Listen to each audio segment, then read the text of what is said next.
está constituida por dos personas, médicos en el área de médico integrativos, la doctora Olga Berardinelli, es un médico de la Escuela Latinoamericana de Medicina en La Habana, Cuba, y es docente universitaria, tiene un diplomado en salud pública, es cursante de segundo semestre de la especialización de gerencia en servicios de salud de la Universidad Libre, y un diplomado en medicina natural con Educating Academy de los Estados Unidos. Perdón si lo menciono mal.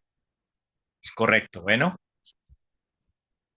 Y también tenemos a la doctora Ana Milena Tazamá, que es un médico integrativo también, médico cirujano de la Universidad Santiago de Cali, médico programa riesgo cardiovascular, tiene un diplomado en medicina integrativa y bases homeopáticas con énfasis en homotoxicología de la Pontificia Universidad Javeriana de la ciudad de Cali y médico medicina tradicional china de la Asociación Neijin en Colombia, diplomado en terapéutica homeopática, Fundación Universitaria de Ciencias de la Salud, FUX Bogotá y el CDH de Francia. Bueno, bienvenidas. Bueno, muchísimas gracias. Muy buenas noches para todos. Es un placer estar aquí nuevamente con ustedes. Eh, bueno, como ya me presentaron, yo soy la doctora Olga Ardinelli y junto a la doctora Ana Milena, hoy queremos hablarles acerca de la diabetes y su relación con enfermedades crónicas y un poco de una prevención efectiva de esta patología. Así que vamos a iniciar hablándoles acerca de esta enfermedad. Bueno, según la Organización Mundial de la Salud, la diabetes es una enfermedad metabólica crónica. Cuando hablan de cronicidad es que es por largo tiempo, caracterizada por los niveles elevados de glucosa en sangre, o sea, el azúcar, como lo llamamos coloquialmente, el azúcar se aumenta en la circulación de la sangre, que con el tiempo conduce a daños en todo nuestro organismo, pero los principales y los más comunes son los daños graves del corazón, de los vasos sanguíneos, venas, arterias, del nervio óptico, dañando la visión, los riñones y los demás nervios de todas las partes de nuestro cuerpo. La más común es la diabetes mellitus tipo 2, que generalmente se presenta en los adultos, pero también tenemos la tipo 1, conocida también como diabetes juvenil o diabetes insulinodependiente, porque aquí estos pacientes deben mantener insulinizándose, o sea, introduciendo insulina en su cuerpo, y ya más adelante le vamos a explicar el por qué ellos deben hacer esto. Bueno, aquí vamos a hablarle acerca de un poco de la epidemiología y escogimos precisamente Latinoamérica, que es en donde nos encontramos. Se estima que 62 millones de personas en América Latina viven con un diagnóstico de diabetes tipo 2. La diabetes es una de las principales causas de ceguera, porque como ya habíamos hablado, afecta los nervios y de los principales nervios que afecta es el nervio óptico, produciendo así daño en la visión, insuficiencia renal, o sea, en nuestros riñones, ataques cardíacos, o sea, en el corazón, derrame cerebral en el cerebro y amputaciones de los miembros inferiores que se da por el daño de venas y arterias que imposibilitan la correcta circulación, haciendo que no llegue la sangre correctamente a los tejidos, principalmente a los tejidos más alejados de nuestro cuerpo, haciendo así que haya necrosis, o sea, que se dañe este tejido al punto de que haya que amputar. En Latinoamérica, en el 2019, la diabetes fue la sexta causa de muerte, con una estimación altísima de muertes causadas directamente por este diagnóstico. Y la segunda causa principalmente en años de vida ajustados por la discapacidad AVAD. Esta discapacidad lo que hace está encargada de expresar el número de años perdidos respecto a la enfermedad. O sea, compara la enfermedad en general con la esperanza de vida. ¿Qué quiere decir esto? Es como que miden cuántos años puede perder una persona o se le resta a una persona después de que tiene cierto diagnóstico y los daños que ésta hace en el resto de su organismo que le imposibilitan una vida digna y demás, y entonces va acortando esperanza de vida. ¿Qué quiere decir? Por ejemplo, si una persona de 50 años le diagnostican una patología como la que estamos hablando hoy, de diabetes mellitus, con complicaciones, pues se estima una cierta edad hasta que pueda llegar, porque hay conclusiones fatales que puede causar esta enfermedad. También es importante saber que el sobrepeso, la obesidad, la inactividad física, o sea, el sedentarismo, son de los principales factores que afectan o que son los riesgos importantes para que se produzca este diagnóstico de diabetes tipo 2. Bueno, aquí vamos a hablarles un poco de la fisiopatología. ¿Qué quiere decir esto? ¿Por qué se produce la diabetes? ¿Qué es lo que pasa en nuestro organismo? Y para iniciar, vamos a comentarles que este es el páncreas. El páncreas es lo que todos tenemos, que cuando funciona normalmente forma la insulina. La insulina es el mecanismo, o vamos a ponerle el carrito transportador. ¿Me escuchan? Sí, sí, doctora, Perfectamente. perfecto. Gracias. El carrito que va a transportar la glucosa. ¿Qué es la glucosa? La glucosa es el azúcar que nosotros ingerimos a través de los alimentos, principalmente frutas, en pastas, en pan, que cuando llega a nuestro organismo se convierte en glucosa o se llama glucosa. Esta insulina es la encargada de que esta glucosa pase adentro de la célula porque la célula la necesita para funcionar, o sea, la necesita como energía para funcionar correctamente. Entonces la insulina es el receptor que permite que la célula se abra para que la glucosa, o sea, el azúcar que tenemos circulando en la sangre, entre hacia la parte interior de la célula y esta, con la energía que requiere, funcione correctamente. ¿Qué pasa en la diabetes mellitus tipo 1? El páncreas no produce el carrito transportador, o sea, y a veces, en ocasiones lo produce, pero lo produce insuficiente, o sea, no funcionan correctamente. Entonces, el azúcar que ingerimos, que ya en la sangre está como glucosa, no entra a la parte interior de la célula y queda rodando, circulando en el torrente sanguíneo, en la sangre.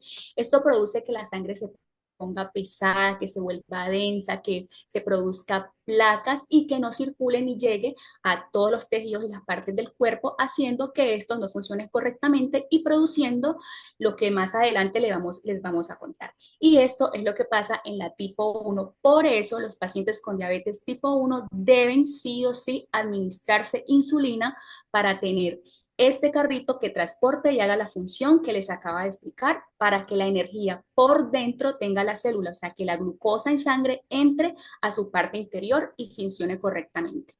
En la tipo 2 tenemos un páncreas que funciona bien, que produce, que forma la insulina, o sea, el carrito transportador.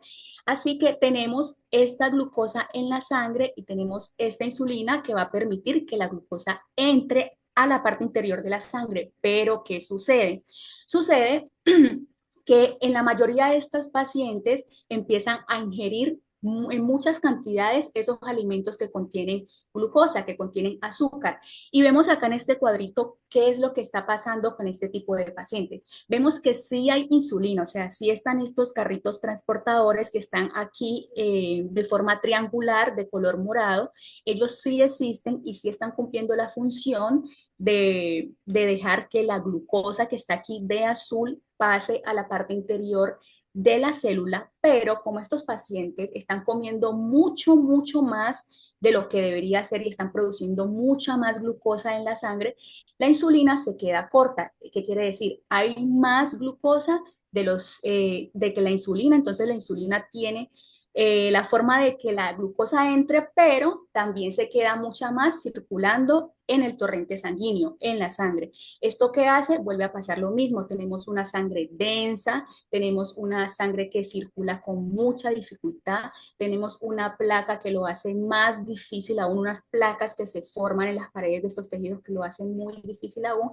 Entonces, a pesar de que sí está entrando insulina adentro de la célula y cumpliendo la función de dar energía, hay mucha otra glucosa que se queda por fuera de la célula en el torrente sanguíneo y está produciendo daño.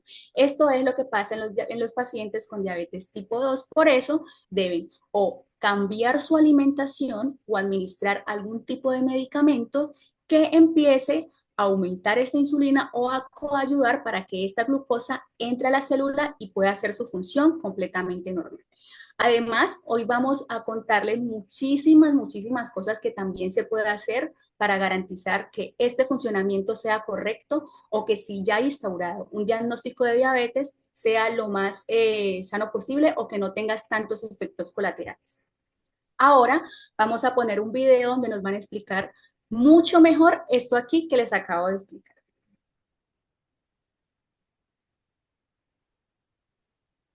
¿Nos colaboran con el videito, por favor?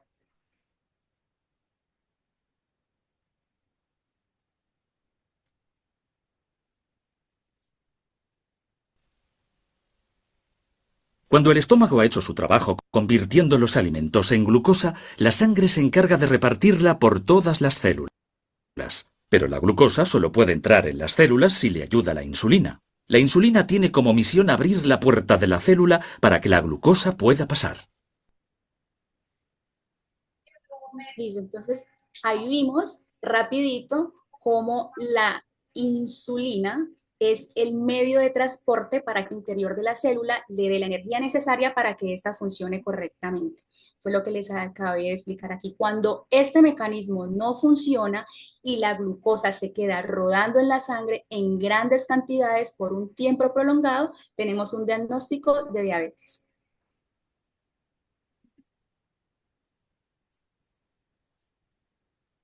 Listo. Entonces también queremos comentarles, sigamos, cuál es la sintomatología más común de los pacientes con este tipo de diagnóstico. Y queremos empezar con las 4P. Uria, polidipsia, pérdida de peso y pérdida de energía. La poliuria es la orina frecuencia. Poli es mucho, uria, orinar. Entonces son personas que empiezan a ir con mucha frecuencia al baño a orinar. Una sensación de ir a orinar con mucha frecuencia que se acompaña de la polidipsia, que es el aumento excesivo de sed. Entonces son pacientes que tienen mucha sed, que están tomando agua mucho tiempo, todo el tiempo, y asimismo van con frecuencia al baño a orinar. Tenemos la tercera P, que es la pérdida de peso. Normalmente el paciente empieza a bajar por completo de peso y no son pérdidas de 1 kilo, 2 kilos, sino que son pacientes que en un mes pueden bajar de hasta 5 o 7 kilos. Entonces ven el cambio drástico. Y la pérdida de energía, que es el cansancio excesivo, que es ese paciente que en su jornada laboral dice que no se ha terminado y que ya se siente cansado, siempre llega a la casa fatigado, que le cuesta mucho hacer actividad física y demás. Les había comentado que entre las principales afectaciones de la diabetes son la alteración del nervio óptico. Por eso, los principales síntomas vamos a encontrar las alteraciones de la visión. Empieza la visión borrosa y demás, y también es uno de los síntomas que más podemos encontrar.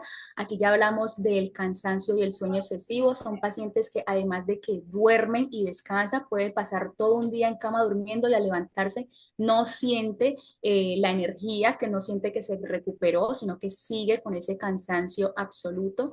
Las infecciones a repetición, como la célula no está funcionando correctamente, las defensas tienden a bajar y vamos a encontrar muchas infecciones, principalmente en el sistema urinario, porque cambia el pH vaginal, y también nos encontramos con ese paciente que empieza a aumentar de peso. Bueno, ahorita les voy a dar el espacio a la doctora Ana Milena, que va a continuar hablándonos de las causas y todo lo importante para poder corregir y mejorar esta patología. Gracias.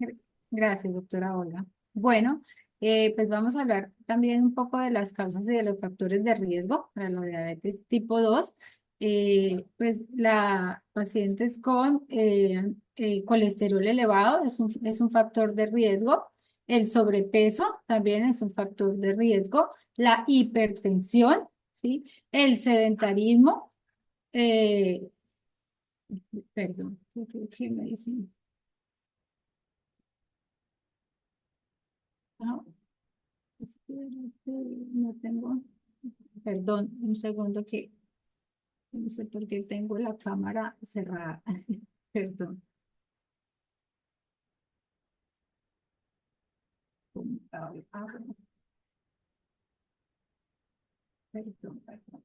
perdón.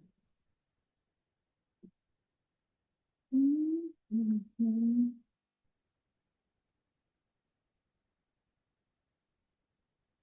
mm. no sé cómo, perdón, voy a, aquí un momentico, que no sé por qué se me cerró la cámara. Ya, perdón. Ahí seguimos, sí. Bueno, como les hablaba de los factores de riesgo, dentro de los factores de riesgo está el sobrepeso y la obesidad es un factor de riesgo para diabetes tipo 2. La hipertensión también es un factor de riesgo, es un factor predisponente. El sedentarismo, el no hacer actividad física, niveles elevados de colesterol, el antecedente familiar o la parte genética, que no quiere decir que si tenemos el antecedente familiar de diabetes tengamos que desarrollar una diabetes, todo depende de ese estilo de vida, ¿sí? Que es el que nos va a definir si vamos a permitirnos que aparezca esta enfermedad como la diabetes tipo 2. También la edad, personas mayor de 45 años o adultos mayores, aunque ya no es una edad no es una enfermedad que vemos solamente en personas adultas mayores, ya es una enfermedad que aparece en personas muy jóvenes, adultos jóvenes que ya tienen diagnóstico de diabetes. Y la raza también, según la Asociación Americana de Diabetes en los Estados Unidos, hablan de que las personas afroamericanas, los hispanos, los indígenas estadounidenses tienen más riesgo de tener diabetes tipo 2 que las personas caucásicas. Entonces, como hablaba la doctora Olga del factor predisponente de infecciones, ¿sí?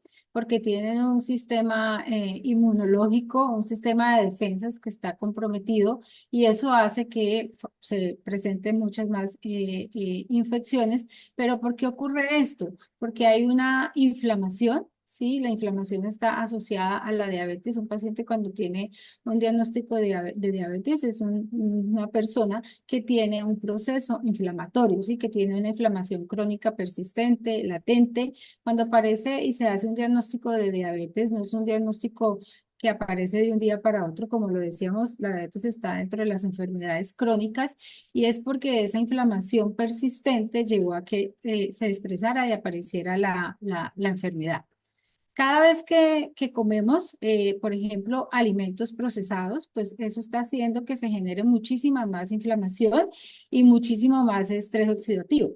Y para que el cuerpo pueda convertir esos alimentos en energía, se va a requerir muchísima más insulina, ¿sí? Un ejemplo, algo pues, muy hipotético. Si nos comemos una manzana, si nos comemos un melón, vamos a necesitar 2 insulinas para poder metabolizar ese melón que nos estamos comiendo.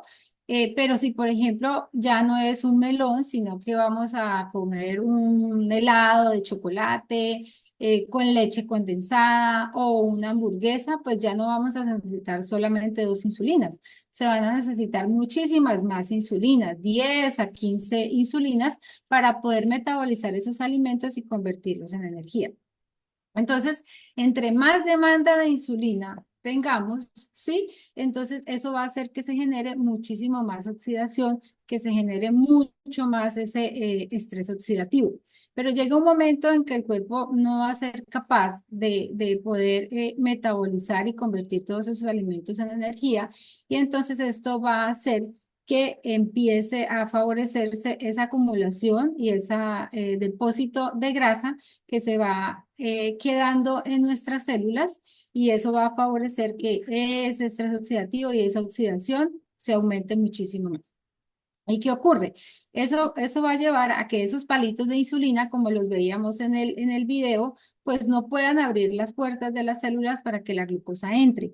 Eso es lo que se llama resistencia a la insulina y es lo que ocurre normalmente en un paciente cuando hay obesidad, en un paciente cuando hay sobrepeso y pues en pacientes con un diagnóstico de diabetes o de prediabetes. Entonces, Si cambiamos nuestros hábitos de alimentación, ¿sí? Si comemos como lo vemos aquí en la pirámide de la dieta antiinflamatoria, donde lo que más abunde sea el consumo adecuado de agua, hidratarnos adecuadamente, donde se realice ejercicio, ¿sí? Donde tengamos un sueño reparador y profundo, donde haya un consumo adecuado de frutas, de verduras, de frutos secos, ¿sí? De proteína y en menor cantidad de carbohidratos, ¿sí? De carbohidratos como por ejemplo arroz, papa, yuca, buscar más bien carbohidratos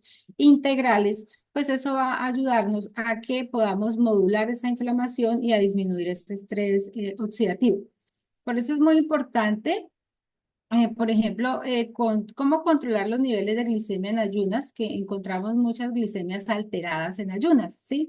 Porque en las noches se tiende a comer alimentos como carbohidratos, frutas, las frutas tienen fructosa, tienen un índice glicémico, pues que va a hacer que aumenten esos niveles de la glucosa. Entonces, lo ideal es, por ejemplo, en las horas de la noche, comer alimentos que tengan bajos niveles de índice glicémico, una proteína, un vegetal, que va a evitar que generemos ese pico, ¿sí? De glicemia cuando nos levantamos.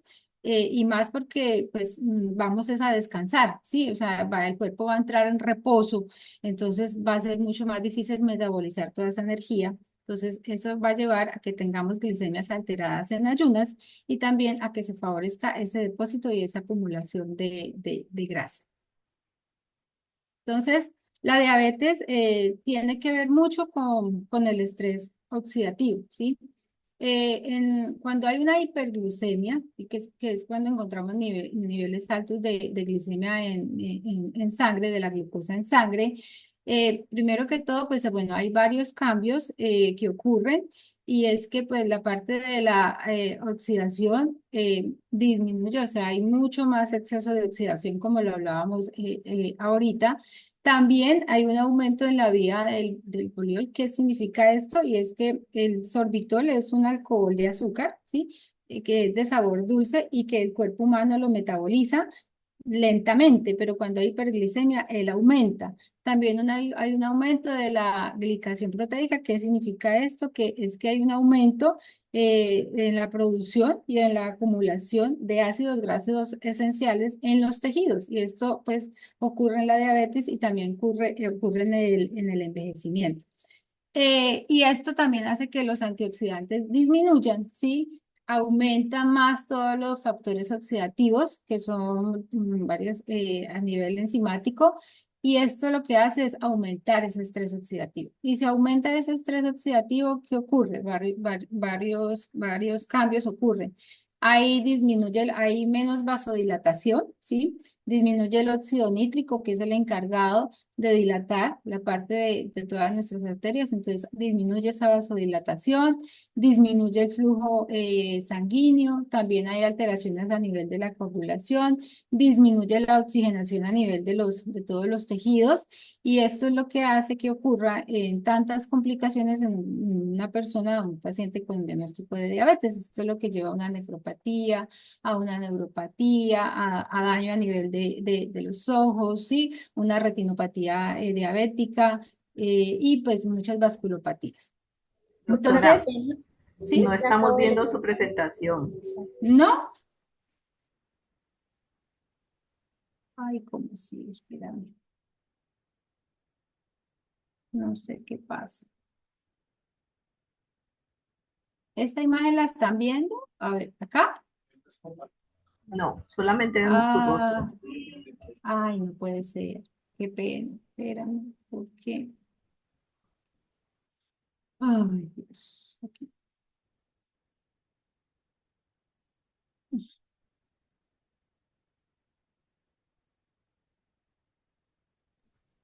¿Allí la Ahora están sí, viendo?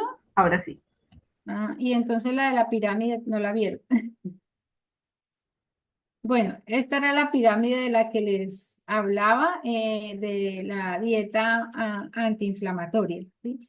que como lo vemos ahí en la imagen, pues lo que les decía, lo que debe de primar realmente es pues esa parte de esa actividad física, la adecuada hidratación, tener un sueño reparador y profundo, ¿sí? Un aumento de frutas, de verduras, de frutos secos, proteína y pues en menor cantidad carbohidratos, ¿sí? Como por ejemplo, pues arroz, papa, yuca, plátano, pero buscar alimentos o carbohidratos integrales que pues se absorban muchísimo mejor y que tienen mucho menor índice glicémico. Y esta es la imagen, ¿sí están viendo? El que dice estrés oxidativo y diabetes.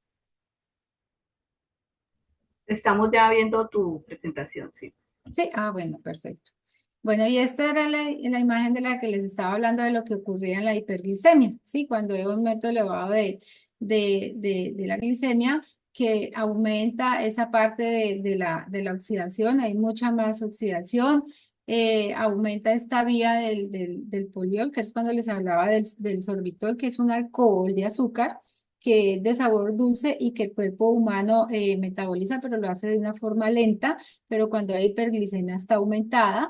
El aumento de la glicación proteica, que esto lo que significa es que hay un aumento en esa producción y acumulación de ácidos grasos esenciales en los tejidos y pues eso ocurre en la diabetes y también lo vemos en el envejecimiento. La parte de la antioxidación disminuye y hay muchos factores oxidativos aumentados, muchas enzimas que tienen que ver con esta parte de la oxidación que se aumentan. Y esto es lo que nos lleva a ese estrés oxidativo. Y ese aumento en ese estrés oxidativo nos va a comprometer la vasodilatación. El óxido nítrico es el encargado de dilatar nuestros vasos arteriales, está disminuido. El flujo sanguíneo también disminuye, por lo que hablábamos de que se empieza a quedar esa grasa a nivel de las células y favorece esa aparición de esas placas de ateroma. Y pues por ende se alteran la coagulación y también hay hipoxia en los tejidos, falta de oxígeno en los tejidos, que es lo que lleva a que aparezcan las complicaciones en un paciente, en una persona con diabetes. Pero ¿por qué ocurre este estrés oxidativo? Porque hay un desequilibrio entre los prooxidantes y los antioxidantes, ¿ya? Entonces, cuando hay un desequilibrio entre estos dos, esto se da porque hay un exceso de radicales libres, que es una basurita que se empieza a quedar en las células y hacen que ellas no funcionen bien. Y ese daño oxidativo, así como lo vemos en la diabetes, pues ocurre en muchas otras enfermedades. Y ese estrés oxidativo no solamente se produce por la parte de la alimentación, ¿sí?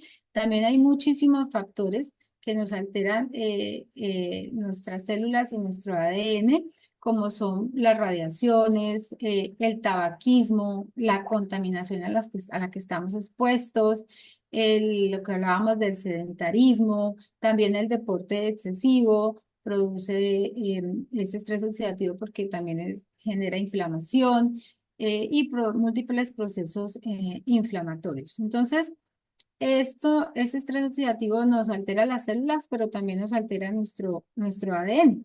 Entonces, si no controlamos y no tenemos un equilibrio entre oxidación y antioxidación, pues no vamos a poder neutralizar esos radicales libres. ¿Y qué ocurre? Pues la replicación del ADN pues se va a empezar a hacer de forma incorrecta. En una persona con diabetes, el ADN se degenera mucho más rápido que en una persona que no tenga diagnóstico de diabetes. Y cuando hay un exceso de azúcar, pues las cadenas van a ser mucho más frágiles, se van a romper mucho más fácil y se van a dañar mucho más rápido. Entonces, esto va a hacer que se empiecen a formar muchas secuencias de ADN que van a ser defectuosos, que no van a estar bien, que no van a ser copias adecuadas de ese ADN y esto es lo que va a favorecer también la progresión de la enfermedad y esto también explica todas las complicaciones secundarias que presenta una persona con un diagnóstico de diabetes. ¿Cómo ¿Cómo controlamos ese estrés oxidativo? ¿Sí? ¿Cómo controlamos ese exceso y esa producción de radicales libres?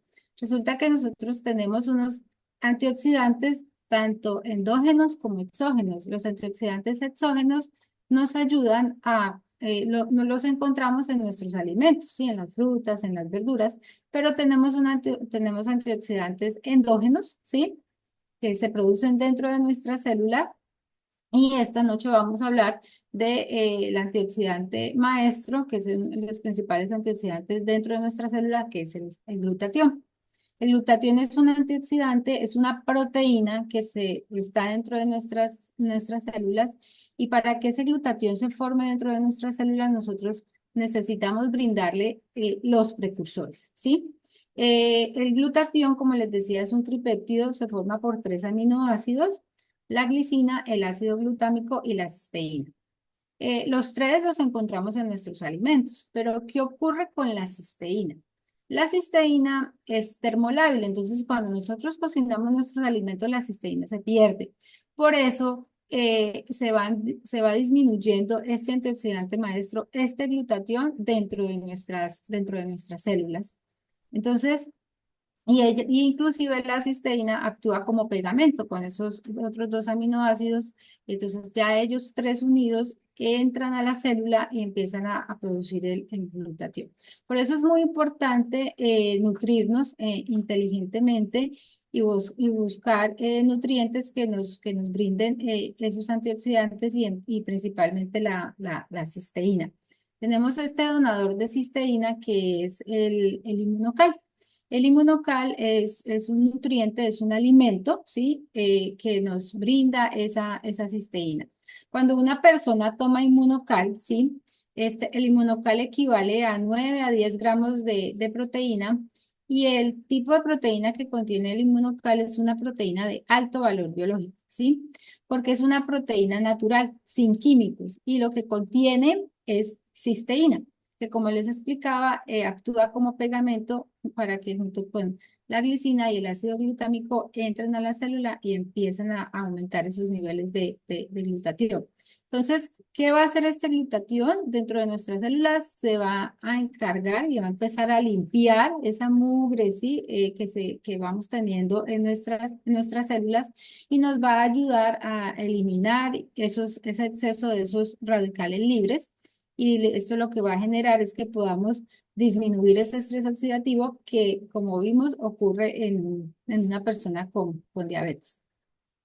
Cuando decidimos pues, nutrirnos y tener una dieta sana, ¿sí? Una dieta sin alimentos procesados, ¿sí? Sin azúcar y que pues todo esto lo combinamos con este nutriente, con este donador de cisteína, pues como les digo, va a ayudar también a empezar a limpiar aquella grasa que se va generando y que va quedando en nuestras células y que va tapando esas cerraduras, como lo veíamos en el video, para evitar que la insulina abra la célula y pueda entrar la glucosa.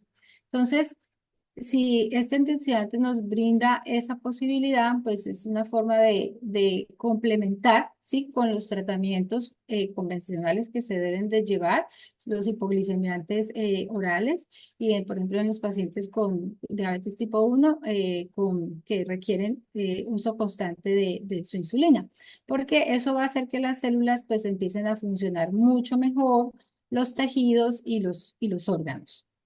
Entonces, así como el donador de cisteína, el inmunocal, ayuda tanto en la diabetes tipo 1 como en la diabetes tipo 2, porque como lo decía la doctora Olga, un paciente diabético tipo 1 siempre va a tener que usar insulina, ¿sí? Pero ellos también empiezan a acumular glucosa en la sangre y también eso va a favorecer que los tejidos se dañen.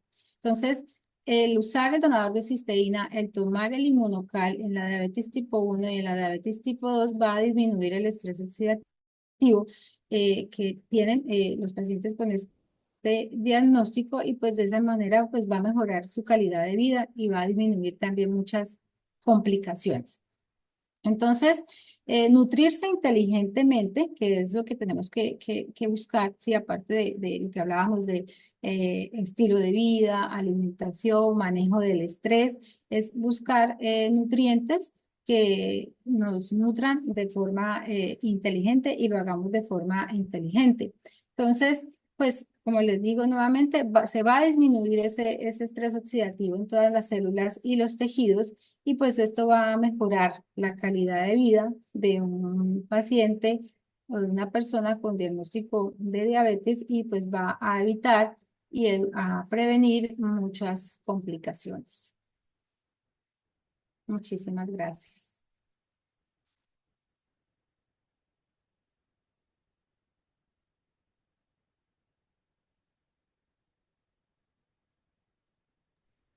Si alguien tiene alguna pregunta, puede plantearla para responderla en este momento.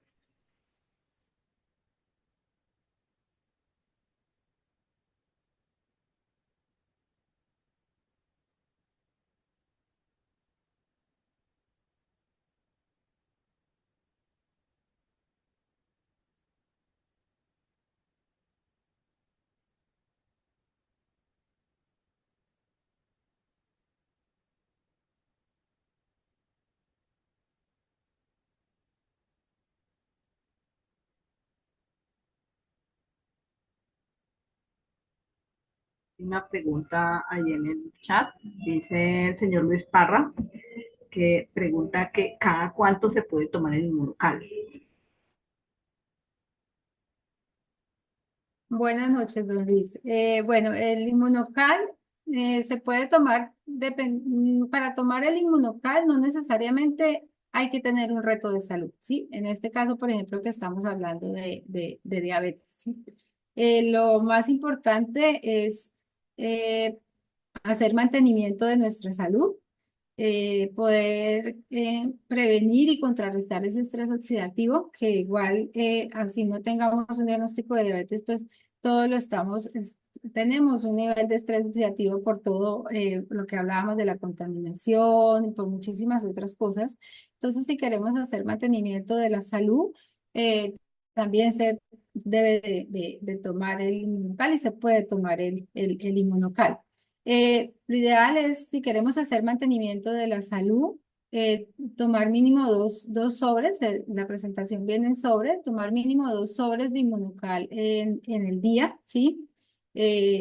¿Por cuánto tiempo tomarlo? Es como por cuánto tiempo queremos estar sanos, ¿sí? Entonces, se puede tomar de forma indefinida, ¿sí? No hay un tiempo que uno diga, bueno, porque el glutatión, que es lo que aumentamos cuando tomamos el inmunocal, él tiene sus picos, o sea, su fase de meseta. Entonces, si por ejemplo lo tomamos un mes, lo suspendemos un mes, entonces él vuelve y baja. Entonces, la idea es tratar de mantener los niveles adecuados de este antioxidante. Entonces, como mínimo 2 sobres en el día o por lo menos un sobre al día de mantenimiento, ¿ya?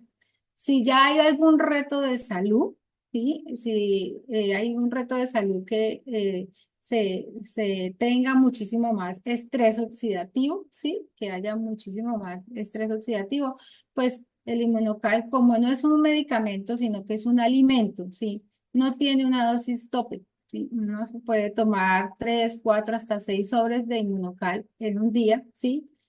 Porque no es tóxico, porque no es un medicamento, sino un alimento y un nutriente.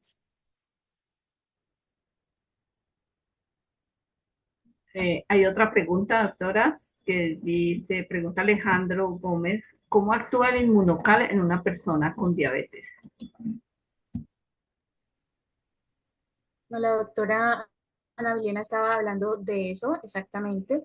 Explicó que el inmunocal es un nutriente, explicó que en la diabetes mellitus se presenta inflamación, inflamación a nivel celular, inflamación a nivel de los tejidos, y que el inmunocal es un nutriente que va directamente, el nutriente por excelencia que va directamente adentro de la célula y produce que esa célula esté en su funcionamiento máximo, que funcione correctamente, entonces si la célula está funcionando, va a trabajar correctamente, entonces va a disminuir esta inflamación que produce la diabetes mellitus y al reducir esa inflamación en los tejidos, pues no va a haber todas esas consecuencias que hablamos de la enfermedad o todas esas complicaciones como el daño en los nervios, como el daño en las venas y las arterias, o si puede haber, pueden disminuirlas o que se den en menor proporción.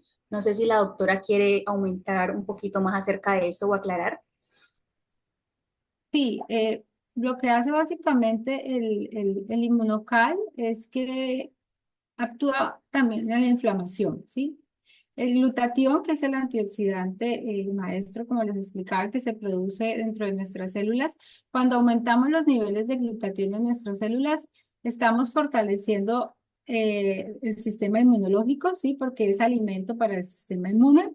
Estamos dándole la capacidad a nuestro organismo para que se desintoxique. Estamos mejorando la energía de las células, ¿sí? Para que funcionen muchísimo mejor y pues le estamos dando esa antioxidación. Entonces es poder impactar sobre todo ese proceso inflamatorio que se genera en la diabetes, que es la base de la enfermedad. La inflamación es la que nos lleva a que ese estrés oxidativo se presente y se vengan, pues ocurran todas las complicaciones de la diabetes. Hay una última pregunta de Alejandro Gómez también que pregunta que si esto reemplaza los medicamentos de la EPS.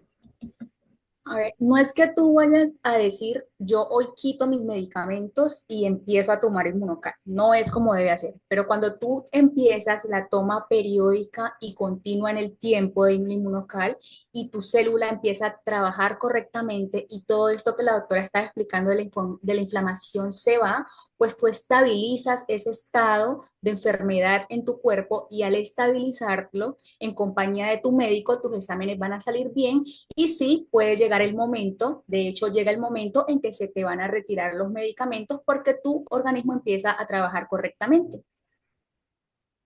No sé si la doctora... Así es. Yo trabajo en una entidad donde manejo el programa de riesgo cardiovascular, pues manejo muchísimos pacientes con diagnóstico de diabetes y al empezar a tomar el Inmunocal, se empieza a observar que los niveles de glicemia, sus niveles de glicemia empiezan a mejorar, empiezan a disminuir, ¿sí? Empiezan a estar muchísimo más controlados. Entonces, se empieza a ver inclusive pues por los resultados de los laboratorios, ¿sí? Y cuando hacen su escalera en pacientes que requieren insulina, que hacen la escalera de glucometrías, empiezan a observarse un mayor control. Entonces, hace que sí se pueda empezar a disminuir la dosis de los medicamentos, ¿sí? O sea, un paciente diabético tipo 2, ¿sí? Un paciente diabético tipo 2, si tiene todas estas modificaciones en sus hábitos de vida y aparte de eso, toma Inmunocal, sí, que es un nutriente, entonces va a lograr empezar a disminuir esos niveles y muchas se puede suspender los medicamentos y continuar con manejo nutricional, ¿sí? No es que quité los medicamentos y entonces ya dejé de ser diabético. No, hay que continuar siempre con esa parte de alimentación y de ejercicio, porque si no volvemos y aumentamos ese estrés oxidativo y entonces es retroceder. Entonces, definitivamente sí se observa que hay muchísimo más control glicémico. Y en los otros síntomas, como hablaba la doctora, de la parte del cansancio, del agotamiento físico, mejora muchísimo también. Las personas empiezan a sentir mucha más vitalidad y muchísimo más energía. Como decíamos anteriormente, entraría a ser un paciente diabético con tratamiento no farmacológico. Exactamente. Ok, bueno, aquí tenemos otra pregunta de Marinela Gómez. Pregunta, ¿se puede tomar una persona con hígado graso y sin diabetes? Marinela, claro que sí, se puede tomar Inmunocal. De hecho, el hígado es nuestro principal órgano de detoxificación. Y el hígado es de los órganos que más glutatión tiene y necesita, ¿sí? Porque, como les explicaba, una de las funciones cuando aumentamos el glutatión es permitir esa parte de detoxificación. Entonces, si tú tienes un hígado graso, ¿sí? Es un hígado que ya está congestivo, ¿sí? Que ya esa parte de sus hepatocitos, que son las células del hígado, ocurre esto mismo, también hay estrés oxidativo, ¿sí? Esas células del hígado que son los hepatocitos también están con estrés oxidativo. Y si lo nutres con el inmunocal, entonces va a ser exactamente igual, va a empezar a disminuir esa producción de esos radicales libres, de esa basurita, y va a empezar a mejorar esas células del hígado que son los hepatocitos, y si mejora la célula del hígado, va a mejorar el tejido y por ende va a mejorar el órgano y va a mejorar esa grasa que se deposita en el hígado graso.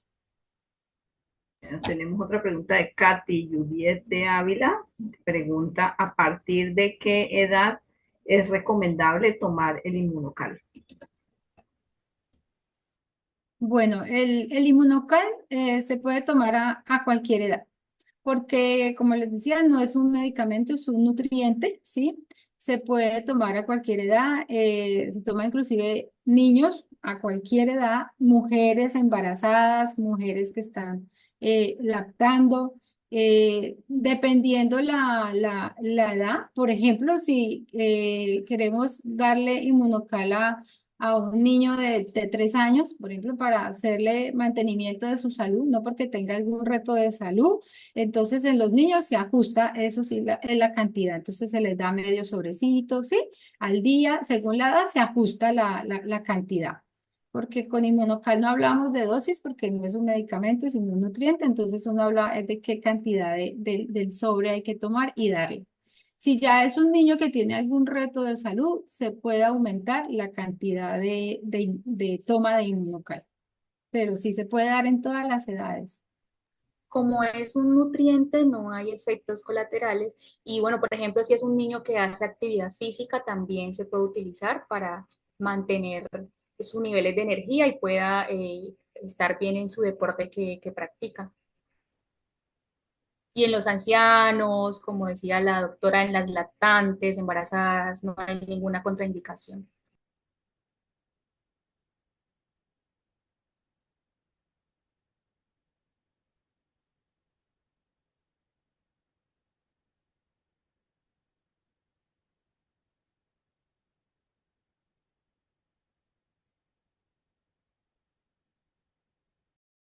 Bueno, parece que ya no tenemos más preguntas.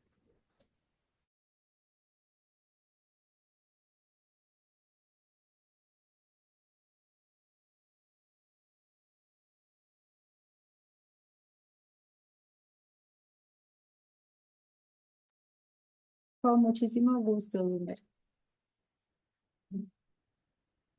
Bueno, muchísimas gracias a Muchas todos gracias, don Luis. por estar aquí, por asistir. Espero que les haya servido toda esta valiosa información que compartimos con ustedes y que se interesen mucho por conocer del inmunocal porque es un nutriente excelente y muy bueno para todos. Muchas gracias a todos por su tiempo, a las doctoras por su valiosa información. Esperamos que estén conectados para próximas charlas, ¿vale? Gracias. Gracias, hasta Buenas luego. noches.